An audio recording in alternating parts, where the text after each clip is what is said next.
Este episodio está dedicado a Norberto Aznares, ejemplo de esfuerzo, vocación y corazón en la vida y gran inspiración de Boca Podcast. El Bar Británico es un café notable de la ciudad de Buenos Aires, ubicado en una esquina típica del barrio de San Telmo, en las calles Brasil y Defensa, frente a la entrada principal del Parque Lezama. Originalmente establecida como la pulpería La Cosechera en 1926, este bar recibe su nombre posteriormente por ser muy frecuentado por los ingleses que vivían en el área y eran empleados de la empresa Ferrocarril del Sur, que operaba el tren que partía desde la estación Constitución, a pocas cuadras de este lugar. El Británico tenía la costumbre de permanecer abierto las 24 horas, por lo que se convirtió en un refugio de personalidades de la cultura y también la bohemia, entre ellos el escritor Ernesto Sábato, habitué del lugar mientras escribía su novela sobre héroes y tumbas, que encuentra inspiración en el entorno del Parque Lezama. El Británico fue declarado bar notable en 1998 por la comisión respectiva dependiente del Ministerio de Cultura, que también se movilizó por su continuidad. También ha sido la ocasión para la filmación de escenas de varias películas argentinas e internacionales, como Diarios de motocicleta y Tetro, de Francis Ford Coppola. A lo largo del inicio del siglo XXI, el bar comenzó a perder súbditos y, como consecuencia, ingresos. La esperada abdicación se produjo en 2014. Entonces la búsqueda de un operador se orientó hacia gente con experiencia en el rubro y que, además, no perteneciera a ningún grupo societario que transformara su reconocida personalidad.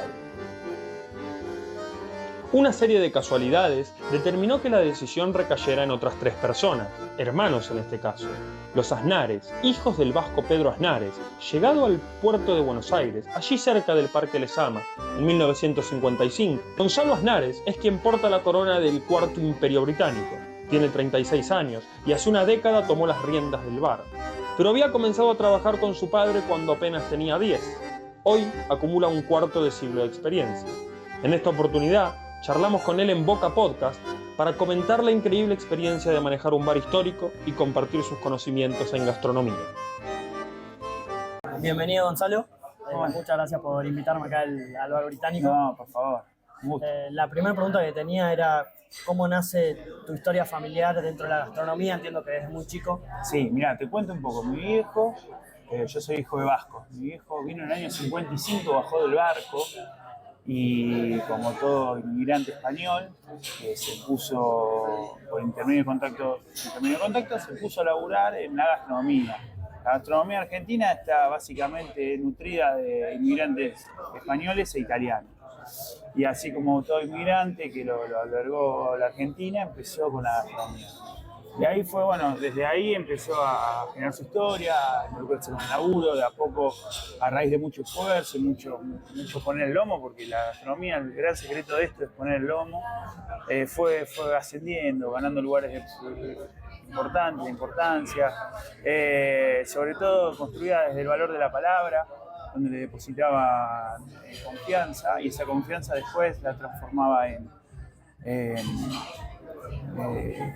laburo, ¿no? En laburo, en la confianza que le dio uno. Para un día le dio una llave y pudo manejar un bar, otro día empezó a juntar unas monedas y junto a sus hermanos se pudo poner su propio bar, su propia firma, y así hasta que nosotros fuimos creciendo los hijos y nos fue trayendo de a poco a este laburo y enseñándonos un poco de esto. Enfatizaste la palabra, me interesa porque no me esperaba ese concepto en cuanto a la gastronomía, aunque entiendo que está en todos los oficios. ¿En qué sentido más particular es importante la palabra en este oficio? A ver, la palabra en todo el sentido de la palabra, porque la palabra es, y eso es lo que a nosotros nos enseñaron de chicos, cuando vos decís algo se cumple. Hoy en día, cuando vos te pones a hablar con alguien y lo llevamos al plano administrativo o cualquier negocio, alguien te pide, bueno, mándamelo por mail, mándamelo por WhatsApp, y a continuación de esa frase te dicen, porque las palabras se las lleva el viento. Las pelotas, porque cuando vos las palabras las cumplís y las haces valer, al punto de perder vos, a cambio de hacer valer tu palabra, esa palabra, a lo largo del tiempo y sostenida en el tiempo, termina siendo lo que te lleva acá, te conduce a esto, ¿qué es esto? Poder estar haciendo lo que te gusta, poder estar trabajando en donde te guste. Son pocas la gente que puede elegir estar en donde quiere estar. Y bueno, afortunadamente nosotros, y cuando digo nosotros hablo por mí y por mi familia, estamos donde queremos estar. Así que llevando adelante un proyecto colectivo gracias a la palabra. Es lo que nos enseñaron, lo que nos inculcaron desde el momento cero. Vos decís que de chicos, cuando fueron creciendo, ya empezaron a formar parte más íntegramente del negocio. Claro, porque cuando nosotros ya fuimos creciendo, y sobre todo yo que soy el menor de 5 hermanos, mi viejo ya estaba más establecido en lo que es el rubro de la gastronomía, y se encontraba con la particularidad que en la época de diciembre, enero y febrero, cuando la gente empieza a tomar vacaciones, mi viejo nos traía a laburar para cubrir las vacaciones de los empleados, de la gente que tenía a cargo. Que, a ver, me es difícil hablar de empleados. ¿Por qué? Porque nosotros nos enseñaron que dentro de este laburo estamos todos al mismo nivel. A mí no me gusta decir empleado. En todo caso, gente que tengo a cargo. ¿Por qué a cargo? Porque un error mío repercute sobre ellos. Jamás lo permitiría. Acá somos todos iguales, desde el primero que entra hasta el último. Retomo, no quiero ser insistente con esto, pero por un tema de palabra. Cuando la gente labura o empieza a laburar, o sobre todo mi viejo me dijo a mí y a mis hermanos, cuando empezamos a laburar de esto, yo no te voy a pedir nada que yo no haga. Y eso se replicó y es lo que aprendimos. Entonces, cuando mi viejo nos trajo a laburar, que empezaban las vacaciones, a cubrir a la gente que tenía a cargo, nada, nos ponía una chaquetita blanca y nos decía, bueno, a laburar, yo no te voy a pedir nada que yo no haga. Y así nos fue enseñando.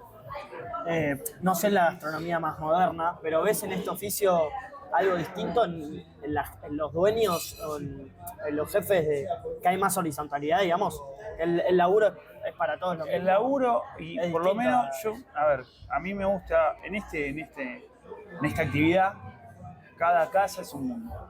Y cada persona que llega al frente de un bar, un restaurante, un negocio, un cafecito de barrio, tiene su impronta. La impronta que nos enseñaron a nosotros es laburar en esta horizontalidad. Desde el primero hasta el último, acá valemos todo lo mismo. Y lo único que varía son las responsabilidades. Que a medida que uno va avanzando en las responsabilidades, es donde va evolucionando en el laburo. Pero no por tener más responsabilidades va a ser menos cosas. O sea, no por ser el jefe no vas a limpiar baño, porque acá limpia baño el primero hasta el último. Y eso, te repito, un sello nuestro, por lo menos lo que nos enseñaba mi viejo, es lo que este sello de horizontalidad es lo que te permite laburar y mantener un producto sostenido en el tiempo. Que puedas trabajar 10, 15, 20, 30 años en una casa y que la casa funcione. Es la única forma que por lo menos nosotros hasta ahora encontramos. Probablemente me haces esta entrevista en un par de años y digo, che, Maxi, la verdad, encontré otra forma. Pero bueno, por ahora no la encontré. No porque no quiera, sino porque es la que más nos resulta. Y quería volver de nuevo a cuando eras más adolescente, estabas creciendo. ¿Qué era lo que te llamaba más la atención cuando eras chico de estar en la gastronomía? Mirá, la atención o lo que más te corrijo un poco, lo que más me despertaba interés era esta posibilidad de generar un ambiente donde vos laburabas para que una persona se siente a gusto. Esto es lo que más me gustó, lo que más me llamó la atención o lo que más me despertó interés. Esto, la capacidad de que tu laburo o la calidad de tu laburo o la responsabilidad de tu laburo repercuta sobre el bienestar del otro de manera capaz que superflua, no funcional. A ver, no soy un docente que le está enseñando a un nene que se está formando. Soy una persona que se está preocupando porque la comida esté rica para que el que la coma le guste, o un café esté bien servido para que el que lo tome le guste y ser parte del todo del encuentro. Bueno, y con mis amigos siempre nos reímos de que siempre que venimos a estas zonas, en comparación con lugares más como Belgrano, igual no quiero puntualizar, pero que hay gastronomía más moderna, como que fue cambiando mucho la atención, el enfoque al cliente, digamos. Como que acá siento que hay mucha más fidelización con el cliente, Sí. algo más cercano. Sí, lo que, a ver, nosotros buscamos, o por lo menos entendemos, no sé si lo buscamos, pero lo que entendemos es que nosotros en realidad no somos importantes. Acá importante es el cliente. Y este trabajo también se trata un poco de eso, dejar de los egos de lado. Donde acá no es importante el cocinero que cocina rico. Acá es importante las personas. Eso vos y yo que estamos charlando compartiendo un café. Eso es lo importante. Después si el cocinero cocina rico o no es decorado. Porque, a ver, yo siempre te pongo un ejemplo. Y como manera de sintetizar de cómo entendemos la gastronomía. Vos podés estar en el mejor restaurante del mundo, comiendo la comida más rica del mundo, con tu novia o con tu pareja. Pero si en ese restaurante vos te peleaste con tu pareja o tu pareja te dice no quiero estar más con vos, te lo firmo en un papel que ese bar no lo pisás nunca más. Por más que sea la mejor comida del mundo. Vos decís, bueno, eso es lo que nos ayuda a entender un poco cuál es la dinámica de esto y corrernos, no ser más papista que el papa. El cocinero puede ser bueno, pero no es lo importante. Hoy hay una cultura creo yo, no está ni bien ni mal. Hay un nuevo enfoque donde lo importante es el cocinero.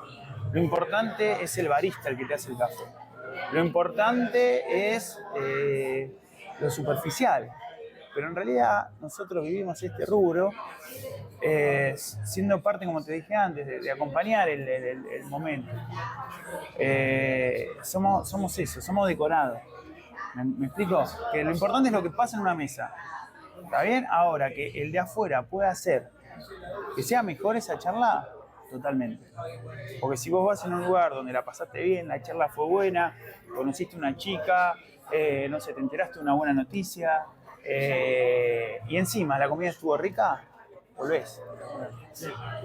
Es todo el contexto, ¿no? Pero a diferencia del otro ejemplo que te conté, de que una pareja se pelea, no vuelve nunca más, uno de los dos por lo menos no vuelve nunca más, capaz que si es al revés, en ese lugar, en ese punto de encuentro se dio algo, una noticia muy buena o algo, no sé, estás con tu novia, vamos a poner otro ejemplo, y en esa charla de bar, tu novia te cuenta que vas a ser papá, que está embarazada.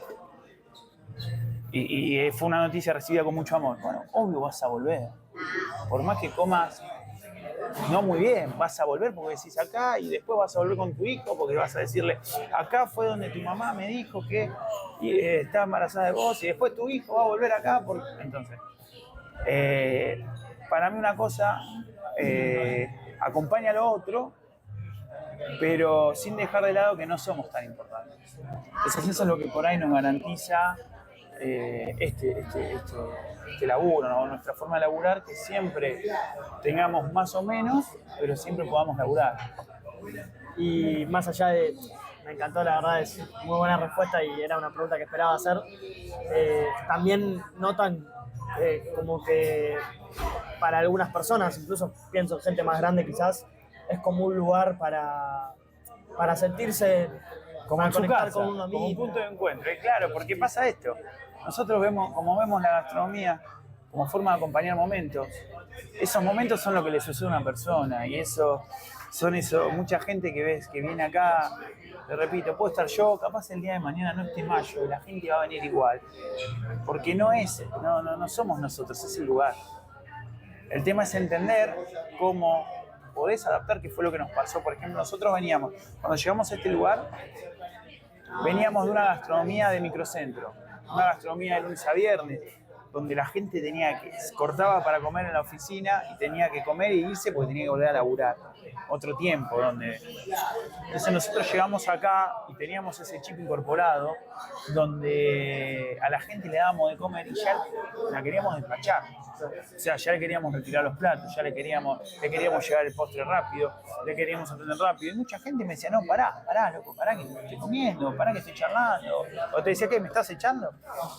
Claro, hasta que pudimos entender. Por eso te digo, lo importante es la casa y saber adecuarse, porque vos podés ser el mejor mozo del mundo, el mejor cocinero del mundo, el mejor barista del mundo, pero si vos no te adaptás o no tenés la virtud de adaptarte a la casa, porque como te dije, para mí cada casa es un mundo, ahí perdés, haces agua. Yo sostengo que la mejor virtud que puede tener cualquier persona que hace este oficio es la capacidad de adaptarse al lugar. ¿Crees que es un fallo normal que tiene quizás? Sí, yo creo que sí. Yo creo que cuando hay una persona que no funciona en una casa, capaz que no es por falta de capacidad. Porque la realidad, en nuestro oficio, nuestro rubro, no es nada muy complicado. No es muy difícil, nada es muy difícil. Que no te mienta el que te quiera hacer creer que lo que hacemos nosotros es difícil. No es difícil. La diferencia está en el que él hace esto con amor o sin amor, o con ganas o sin ganas. Y capaz que, volviendo a lo mismo, capaz que puede venir una persona con muchas ganas y con mucho oficio, pero que no se pueda adaptar a esto. Y no sirve. Entonces, si vos no tenés la capacidad de adaptarte y entender que va por otro lado, llevándolo al plano del fútbol, si un 5 lo ponen a jugar de 10, y capaz que el chabón se adapta y sabe que dejó de ser 5 para ser, dejó de recuperar para hacer jugar, ok, y se adapta bien, bueno, ok, funciona. O al revés, un 10 lo pasan de 5 y dice, no, tenés que recuperar y abrí juego, el primer pase seguro, te quiero para ahí, capaz que la rompe de 5 y de 10, bueno, esto es igual. Para mí la virtud más grande en este rubro es la capacidad de adaptarse a cada caso. Eso es lo más importante. ¿Y cómo llegan ustedes al bar británico? ¿Cómo fue el proceso de adaptación? Llegamos porque el bar lo quiso así, porque andaban buscando una familia que le guste hacer lo que hacemos, y medio de casualidad, medio porque tenía que ser, medio por gente en común. Se juntaron las partes, los interesados de que esto funcione y los interesados de hacerlo funcionar. Entonces, llegamos así, con mucho amor, con una mano atrás y otra adelante, a arrancar de vuelta y nada. Y con esto que te digo, cuando levantamos la persiana el primer día, empezar a entender que era otra cosa de lo que veníamos haciendo. Que no era servir una milanesa con papa frita en 2 minutos. Era en servir el café, en darle el tiempo al cliente, en corrernos de lo importante y en saber que el bar británico va a cumplir 100 años y que se maneja solo. O sea, no hay que ser muy... Entonces, saber entender los procesos y los tiempos de la gente que viene acá. ¿Y qué desafíos encontraron con respecto a quizás modernizar ciertas cosas que son necesarias para que funcione y a la vez mantener un lugar que tiene que mantener su esencia y su historia? Y, por ejemplo, yo te voy a dar un ejemplo muy básico pero muy concreto. El tema de internet Wi-Fi. Cuando llegamos acá, nosotros estamos acá desde el 2014. Cuando llegamos acá nunca hubo Wi-Fi. Entonces, hacerle entender a la gente que había Wi-Fi. Y hacerle entender a la gente más grande que podía usar internet. Entonces, pavadas, ¿no? Explicarle a un abuelo que pensaba usar el celular a cómo conectarse a Wi-Fi. Eso a nivel de clientes, a nivel de tecnología, ir de a poco equipándonos para poder maximizar el espacio lo mejor que se pueda, porque es un espacio chico, te lo verás, lo viste, la cocina es chica. Entonces, armarnos con lo que son las nuevas maquinarias, ¿para qué? Para poder desarrollar el laburo en un espacio reducido. Eso como se gana trabajando y con las nuevas maquinarias, con la incorporación de elementos como procesadoras o picadoras o peladoras de papa o todo eso, que te permite hacer el trabajo en otra área que no sea la cocina. Y cómo adaptar a la gente, al cocinero tradicional, que por ejemplo tenía que, ahora no pelaba más papa con el pelador de papas, sino con una máquina. Entonces, y hacerle entender que es más rápido, porque encima, porfiado. Sí. O sea, lo seguía pelando, pero es más rápido así, no lo hagas más así. Ese fue el desafío más grande, desde una pavada chiquita, de convencer a la gente grande que había internet y hacerle funcionar internet, hasta cómo un cocinero con experiencia, pero formado en el oficio, que entienda que hay nuevas máquinas y que hacerlo más rápido y para mejorar el proceso. A la vez, desde que llegaron, se percibe lo histórico del lugar, que han pasado mucha gente reconocida. Sí, porque aparte vos ves entrar mucha gente, a ver, famosa entre comillas. Pero no lo voy a nombrar para no quemarlo, porque voy a decir no me quemé. Vengo a comer tranquilo. Vengo a comer tranquilo, no me quemé, pero te dice, no, acá están los baños, o cuando modificas algo, no sé, una pavada, de correr un cuadro, te dicen, che, corriste el cuadro. Entonces eso te habla de una persona que entra y ya se sabe todo el lugar, no sé si pará.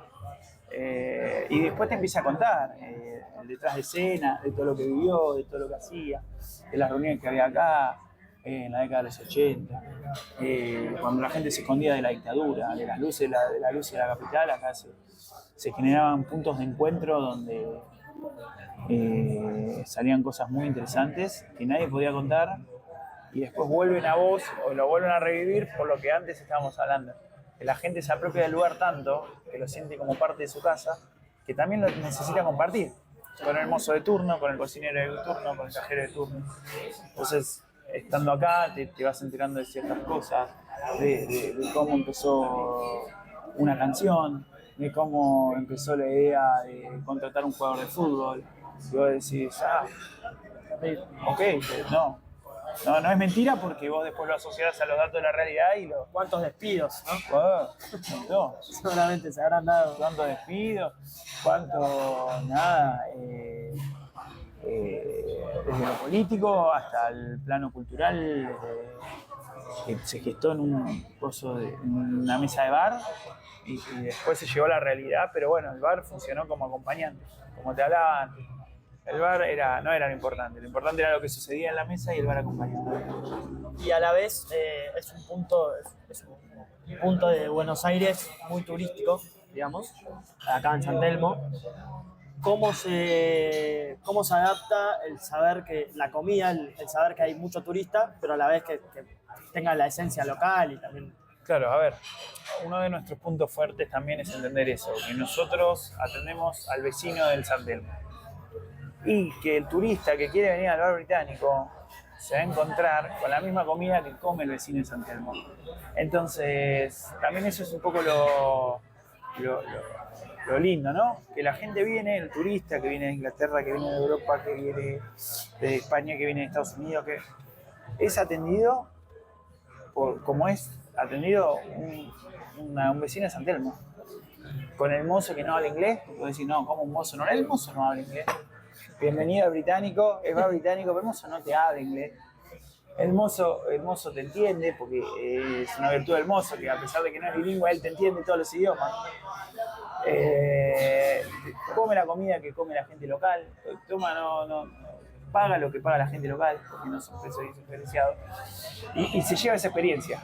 Es decir, ok, es lo lindo un poco. Cuando uno viaja, o en esta parte voy a hablar por mí, cuando uno viaja, le interesa conocer cómo vive la demás gente, las demás personas. Y no hay nada más genuino que mostrarle la realidad, de decir, ok, acá vas a tomar café como toma café el vecino. Y vas a ser atendido como atiende el vecino, te guste o no te guste, es lo que hay. Y la gente un poco le gusta eso y se corre también la bola. Hoy las redes sociales influyen mucho en todo eso. Las reseñas, ¿sí? Las reseñas, sí, son importantes y incluso el boca en boca. No sé, una pareja de turistas norteamericanos que tomaron un café. Bueno, te voy a dar un ejemplo. Mira, hace ponerle cosa de un año atrás, una pareja norteamericana tomaron un café, que fueron bien atendidas, qué sé yo, qué sé cuánto. Pasó. No, nada, como pudo haber atendido un dato más. Bueno, resultó ser que esa pareja, uno era periodista del New York Times. Y nos hizo una reseña en el New York Times. Y a los 6 meses vino otra persona conocida y me trajo el diario. Y me dijo, mira, esto hablamos de vos. Y yo, sin esperarlo, sin nada, y decís, ok. No, está bueno entonces está bueno, entonces estamos bien rumbeados. Eso es lo que te da el feedback con la gente y volviéndolo al turismo, es lo que nuestra esencia o nuestro interés real es, ok, andar al británico porque te van a atender como toman los cafés lo porteño. Y vos a la hora de ir a un restaurante, por ejemplo, a un bar, ¿qué define que para vos que ese lugar te haya gustado? Digas, No, está bueno, es lo que lo que define es ajeno a la gastronomía. Lo que define para mí es si la pasé bien, si me divertí, si compartí cosas lindas con mis amigos, fui a tomar con mi amigo, con mi señora, con mi neni, y si la pasamos bien, y capaz que el bife está un poco crudo y lo mandás de vuelta, pero después seguís charlando, entre que se cocina un poco más, seguís charlando. Y la pasás bien y vos decís, che, qué bueno que me pasó. Y salimos, y justo era una noche linda, que no había frío, no había lluvia. Y realmente te quedás charlando y perdés la noción del tiempo. Eso es lo que a vos te da la pauta si la pasás bien o no en el lugar. Esto de perder la noción del tiempo, de cuánto tardás en comer o en irte. Me senté a morfar, nos encontramos con un amigo, morfamos. Uy, mirá, vayámonos porque son las 2 de la mañana. Pedí la cuenta y nos vamos. Entonces, cuando pasan esas cosas, el lugar estuvo bueno. El lugar estuvo bueno. Antes de pasar a lo más vocacional, tengo una pregunta que es personal. Sí. Ahora están muy de moda los cafés de especialidad. Sí. Yo sigo sosteniendo que los cafés en bares más históricos o restaurantes, para mí son más ricos. ¿Vos qué opinás de estos cafés de especialidad? A ver, primero vamos a los libros, agarramos los libros. ¿Qué es café de especialidad? Café de especialidad es un espresso que se extrae en 25 segundos, una onza, a 92 grados. Y si vos te regís por esas reglas, es un café de especialidad. Ahora, ¿qué pasa cuando llega ese café de especialidad a tu mesa? Es un café frío, es un café corto y por lo general es un café para tomarlo de un sorbo. Te puede gustar o no gustar, es como todo. Pero si vos te vas a sentar a charlar con un amigo, vos querés que el café esté caliente porque no lo vas a tomar de un sorbo, desde el primer sorbo hasta el último, desde que te acompañe toda la charla de café, si es más grande mejor, el famoso jarrito. Ese jarrito es un invento argentino, no existe en otro lado del mundo. ¿Por qué el jarrito? Para que el café dure un poco más, que la charla dure un poco más. Entonces, mi opinión en el café especialidad no es malo, es un café como dicen los libros que los tenés que tomar, con el tostado del grano perfecto, con gente que se dedica a eso y es su pasión. El problema está cuando la gente que lleva a cabo este café de especialidad, para mí, capaz que estoy equivocado, se cree más papista que el papa de vuelta. O se enoja cuando alguien le dice, no me gustó. Y se enoja. Este no sabe nada, le dicen. Loco, bancátela que no le guste. Bancátela. Está bien, vos le metiste, es como yo. Estoy 15 horas metido, 12 horas metido acá adentro. Y la gente cuando la atiende, y capaz me dice, no me gustó. Y yo me la tengo que bancar, porque son las reglas del juego. No te tengo que bajar el precio a vos, o te dicen, no, si vos no sabes nada. Pero yo soy el que pago el café. O sea, no sé, pero soy el que pago, no sé si sé. Si no me gusta, no está bueno. No hay ninguna regla para eso. Entonces, en la medida que la gente que se apasiona por el café de especialidad entienda las reglas del juego y que sepa que su vocación o su interés a veces puede no gustar y conviva con esa realidad, está perfecto. Ahora, cuando el chabón o la persona o la flaca o el flaque, es lo mismo como se autoperciba, cree que porque hace algo que le gusta y lo hace bien, le tiene que gustar a todo el mundo. Y cuando se encuentra que no le gusta a todo el mundo, se enoja, eso está mal. Eso está mal. No, porque hay una tendencia en la gastronomía a bajarle el precio al otro. A decir, yo lo que hice está perfecto, a vos no te gustó porque no sabes nada. No hay que ser muy... ¿Te gusta o no te gusta? Fin. ¿Te gusta o no te gusta? Fin de la charla. O sea, en el café especialidad. ¿Te gustar o no te puede gustar? Vos decís, uy, qué rico, tráeme otro. ¿O te puede gustar? Nada, bien, te pago y me voy. Y ya está. No hay más que eso, se termina. Nada más que eso. Quiero pasar al oficio en sí y lo vocacional que tiene. Es percibido como uno de los oficios más vocacionales, digamos. ¿Por qué crees que es tan vocacional? Y porque, a ver, Primero porque te lleva mucho tiempo. Primero. Y vos tenés que tener una vocación de servicio. Porque te lleva mucho tiempo preparar algo para atender a otra persona, a un tercero que no conoces. Porque uno cuando conoce a la persona que va a atender, capaz que es más fácil. Vos por ahí podés tomarte 8 horas para hacer un asado para tus amigos. Pero vas a comprar la carne, preparas el fuego, todo, pues sabés que a la noche vienen tus amigos. Ahora, 8 horas para hacer la comida a alguien que no conoces y que encima capaz que te puede decir que no le gustó. A veces, si vos no tenés esa vocación de servicio, te frustra y la terminás largando. O sea, vos decís, estuve 12 horas acá metido haciendo la comida, atendiendo gente para que después me diga que no, ya, lo mío es otra cosa. Y también hay mucho de transmisión del oficio de generación en generación, de padres que traen antiguamente, ¿no? Hoy en día, vos pensás que hoy el tema del estudio de la gastronomía y el profesionalizar el estudio de la gastronomía es relativamente nuevo. Están las escuelas de cocina y todo. Hace 25 años atrás no era lo más común. Probablemente existían, o existen desde hace mucho más tiempo, pero no era muy común. Entonces, lo común era esto, que un padre traiga a un hijo, a un primo, al hermano más chico, a laburar con él y se empiece formando desde los puestos más básicos, que son los que menos conocimiento necesitas, y de a poco ir adquiriendo, porque para pelar papas no tenés que tener mucho conocimiento. Pero a medida que vas pelando papa, vas viendo cómo cocinan los demás y un día falta el cocinero o el otro ayudante y además de pelar papa, viene uno y te enseña cómo limpiar un calamar, por ejemplo. Entonces limpiar el calamar, aprender a limpiar papa. Y por eso tiene tanto de oficio, porque se va aprendiendo en el trabajo en sí. Yo creo que es una de las esencias del lugar. Decís que es un trabajo que lleva mucho tiempo.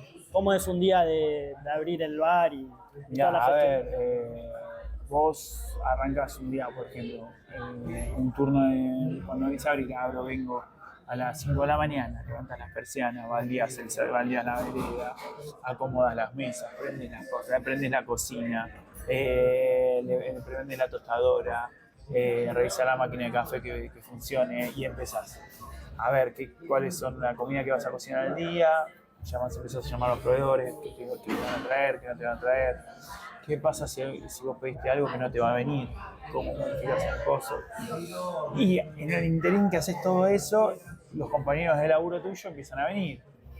Viene el mozo, que empieza a preparar la farmacia. En la farmacia nosotros le decimos a dónde guardamos el aceite, la sal.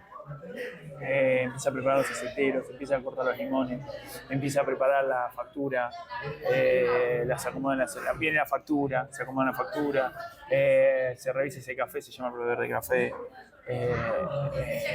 viene el cocinero, se fija qué comida hay, qué vamos a hacer, si hay todo para hacer lo que tenemos que hacer, si falta algo, pedirlo y inventarlo, si no se llega, inventarlo, corregir en el día. Ya se te hace el mediodía, empieza a venir la gente a comer, a almorzar. En el interín vino la gente a desayunar, a comer la factura que ya habías acomodado y a tomar el café que ya habías preparado. Empieza a venir gente a almorzar y empieza a sacar toda la cocina, todo el cocinero que ya había empezado a cocinar, empieza a vender lo que vos ya habías pedido. Y de repente el día que levantaste la cabeza son las 3 de la tarde. Y de repente es la hora de irte a casa, se terminó tu día. Pero siempre en este rubro las cosas pasan cuando te estás por ir. En el medio se rompe una heladera, te tenés que quedar, se rompe una máquina, la tenés que ir a arreglar porque vos no lo podés dejar así nomás, porque tenés mercadería adentro. Algún compañero de laburo te dice que llega más tarde por lo que fuese, entonces lo tenés que esperar. Y así se te termina el día. Se cumple todo eso, vinieron todos los que tenían que venir, se arregló todo lo que se tenía que arreglar, no se rompió más nada, te vas. Para el otro día volver a arrancar. Tremendo. Muy buena descripción de todo lo que ocurre, digamos. Y este oficio, digamos, que es súper sacrificado, ¿vos decís que va a ser más complicado de transmitir en futuras generaciones? No lo sé, porque eso no te lo sabría decir. siempre que haya un interés genuino en esto no es difícil. Lo que pasa que lo que tiene este trabajo es que primero que no hay que tener paciencia y hay que trabajar con las nuevas generaciones con el tema de la paciencia. Hoy un chico, a ver, cuando te digo chico te hablo de un adolescente terminando la adolescencia que termina la secundaria y empieza a estudiar y quiere empezar a ganar unos mangos, probablemente arranque a trabajar en un bar porque es una salida laboral donde vos no necesitas conocimientos previos para hacer la tarea de maestranza, de limpieza, de tirar papas, de cosas. Pero esa persona que empieza a laburar con vos necesita paciencia y tiene que entender que para saber mandar tiene que saber hacer. Y para saber hacer eso requiere mucho tiempo.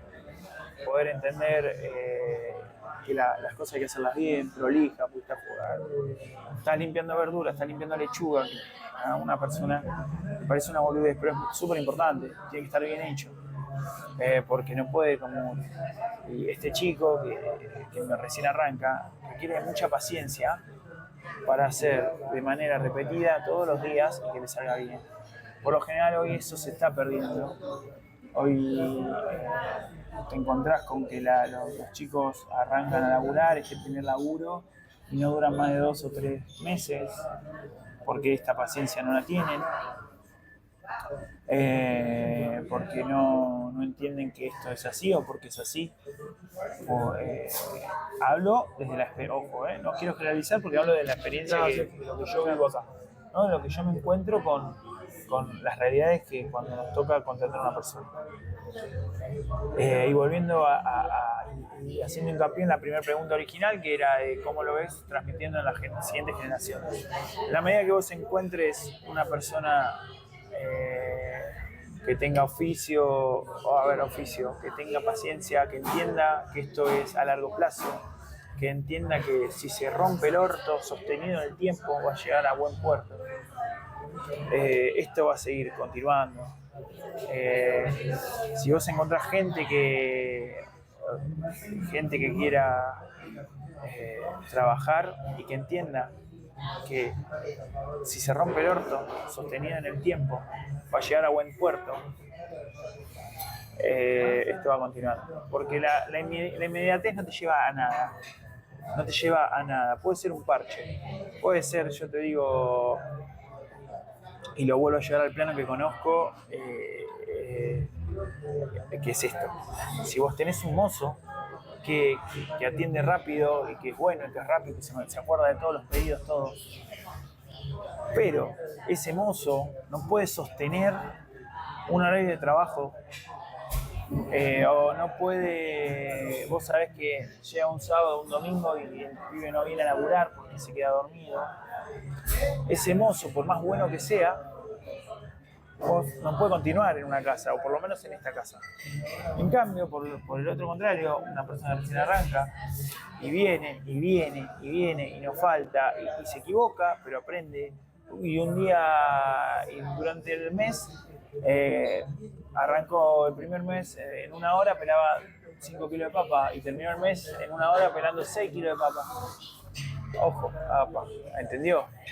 Entonces ese pibe sí tiene potencial, por más que sea más lento, porque la velocidad se puede aprender, se puede trabajar. Lo que no se puede aprender es la actitud y el compromiso. Eso se trae o no se trae.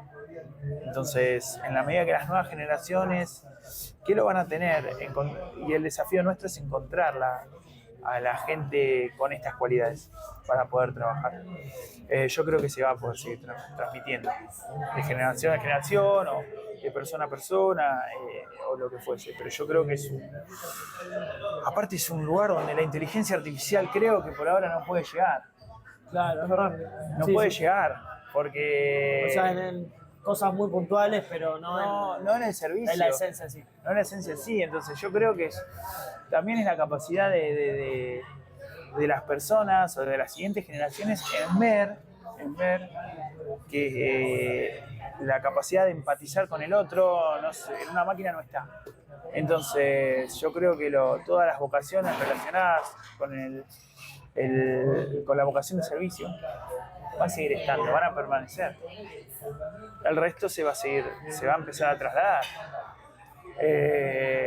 Como te digo, hoy no podés, es imposible programar un robot para que atienda tanta diversidad de personas como atendemos nosotros. Entonces, yo creo que sí, porque aparte incluso por necesidad. En 30 años, yo creo que esto va a seguir existiendo, la gente va a seguir tomando café porque va a seguir estando viva y se va a necesitar gente para hablar de esto. Muy bueno. Antes de terminar, quiero ir con una o dos preguntas más puntuales. Sí. Por ejemplo, en la cocina, un día en la cocina, me imagino que deben pasar muchas cosas, debe ser muy intenso.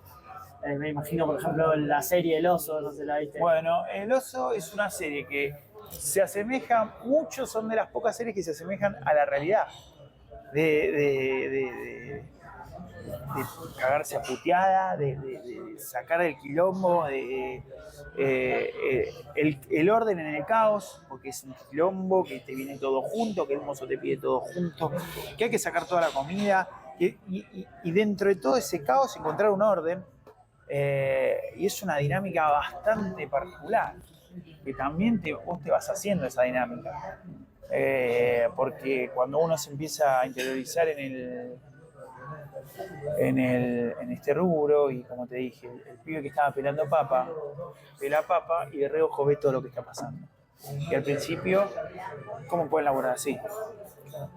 Y de repente, ese día que un día pela papa y al otro día faltó un compañero y se tuvo a poner a limpiar los calamares, como te había dicho, está más cerca de la cocina y empieza a entender que el cocinero, el parrillero, agarra la parrilla, que el que está de segundo agarra todo lo frito, y que en el medio hay un plato, entonces todo lo que va de parrilla a uno, el otro va de parrilla a otro, y empieza a entender que el cocinero está atento a todos los platos, a 10 platos al mismo tiempo, y dice, no, ¿cómo hace?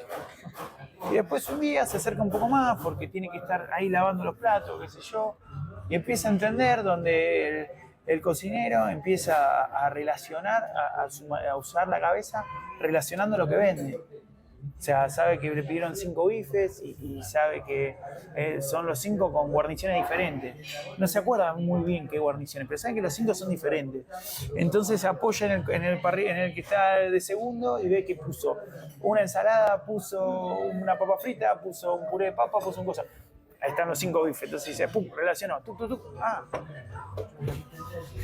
Está al revés. El que está de segundo dice, no sé qué hay, pero sé que hay una ensalada mixta, hay una papa frita, hay un puré, hay un cosa. Plum, los pongo ahí. Entonces se encuentran ese punto en común y dicen, es ahí. Bueno. Y el mozo que tiene que ser pillo y tener la capacidad de saber cuando el cocinero está complicado y no le puede pedir más nada hasta que saque lo que tiene, o está relajado. Porque también ese es un poco ese juego, de que el mozo tiene que tener la capacidad de vender lo que puede vender, salir más rápido. Porque si yo, por ejemplo, soy mozo y veo que la cocina, la máquina, la freidora de papa está fría y están saliéndolas porque se olvidaron de prenderla, porque salieron 50% de papa frita al mismo tiempo y se enfrió, por eso por mil cosas.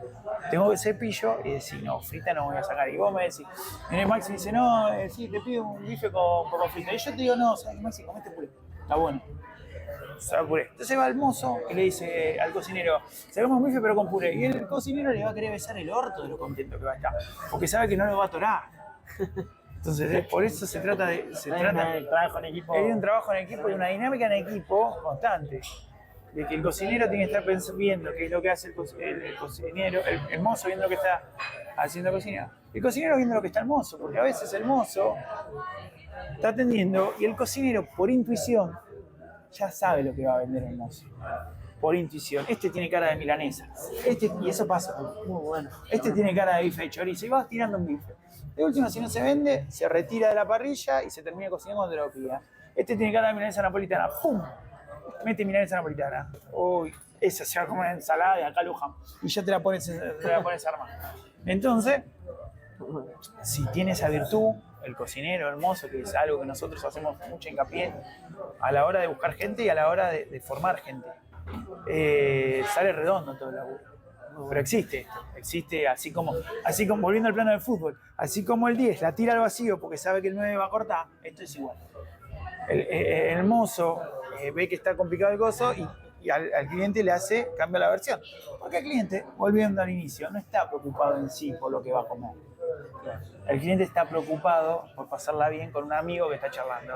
Entonces, si es puré o es papa frita, distinto modelo, mismo sabor, es lo mismo. Entonces, el mozo tiene que tener esa capacidad. Eso es lo que también es otra impronta que hacemos nosotros desde lo que generamos este oficio y nuestra forma de trabajar. Es esto, buscar y formar esto. Bueno, me encantó la entrevista, la verdad estuvo espectacular. Fue muy vocacional y con mucho contenido, me divertí Bien, mucho. bueno, eso está bueno. La última pregunta que tengo, que es la que suelo hacer, Decime. mi proyecto se llama Boca Podcast, Sí. Boca con B corta, no Bien. como Boca Juniors, Come corta, como Vélez. como Vélez, Bien. y Boca de vocación. Bien. Para vos, ¿por qué es importante la vocación en las personas? A ver, la realidad es que la vocación, primero encontrar tu vocación es lo que te lleva a hacer las cosas con ganas y sostenida en el tiempo. Y la vocación es lo que te moviliza. Y la vocación, cuando es genuina, te pueden pasar cosas buenas o malas, pero al final del día es lo que te deja con el pecho lleno de decir lo di todo. Cuando uno lo da todo genuinamente, se siente pleno y la única forma de darlo todo genuinamente es a través de tu vocación. En mi caso, vocación de servicio. En función a la atención de la gastronomía. Nada más que eso. Yo creo que es por eso, nada más ni nada menos eso. El poder terminar el día y decir, bueno, ok, hoy lo di todo. Y que sea por ahí una boludez. Que es servir un café, que para muchos, uno quiere ser presidente, otro quiere ser jugador de fútbol, y yo quiero servir un café. Que la gente la pase bien y se vaya tranquila a la casa. Nada más que eso. Y lo das todo en eso. Muchas gracias, Gonzalo. No, nada. Gusto.